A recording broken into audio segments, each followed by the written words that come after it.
In fact, his worst shooting night in a month. Here's Kobe. Oh, sweet move. Knocked away by Kobe. Great hustle by Kobe. He's going to score. From Elgin Baylor's Laker record. For three again. Yes! This would be 18 for 20 from the line and an 81-point game.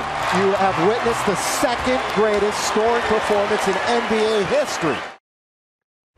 Clement Townsend, Dylan McGordy hanging with you here on 120 Sports. 11 years ago today, Kobe Bryant got busy, dropping 81 points. And then today, the Lakers played the Dallas Mavericks. And as a team, the Lakers scored 73.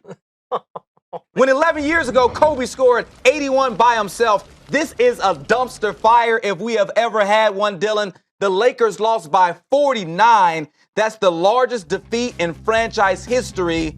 Look at the Lakers team stats on the right, Kobe's individual stats on the left. And Dylan, what is your reaction to this absolute dumpster fire? Oh my gosh, not exactly the most ideal way to pay homage to one of the greatest moments in your franchise's history by go laying an egg against the Mavs of all teams. If this was the Warriors, Right. the Rockets, okay, you or lost by a really good defensive team like the Jazz on the road. Okay, they only dropped 79, whatever it was, against the Jazz in Utah. It's the Mavs. The Mavs suck ass. Really? Really? You know around they're getting taped up, they're kind of lacing up, shooting around. Hey, this is the Kobe anniversary. You realize that, Right, man? You right. kind of think about it. Everyone who even remotely likes hoops. That's a special thing that happened in our lifetimes. It's something that you never forget where you were.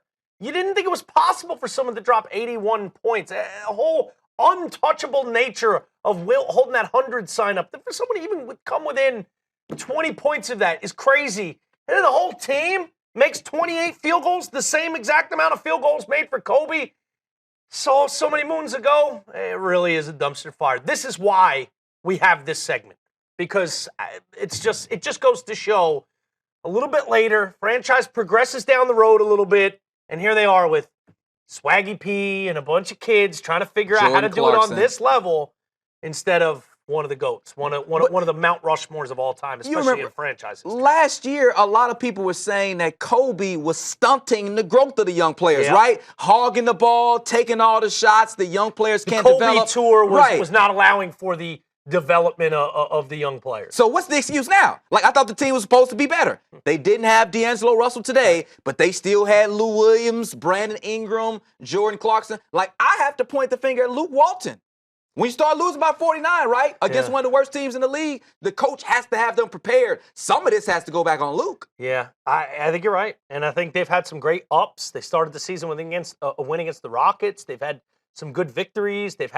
We started to see the little bit of growth from Brandon Ingram, something that didn't look like it was going to come for a little while right out of the gates. Kind of struggled and looked like maybe he wasn't really ready for this level. Certainly his body wasn't ready for this level. Starting to see Brandon Ingram kind of double up those stats with 7 points a game to about 14 points a game over the last little stretch. And those are nice. Those are signs of development and growth. But in the end, when you have a young team like this and you're dealing with a nucleus that is just kids, you're going to get a lot of inconsistent play. In the same way you have some highs, this is rock bottom. This is as bad as it gets to lose this decisively to one of the worst teams in the NBA like Dallas. That's a dumpster fire for sure.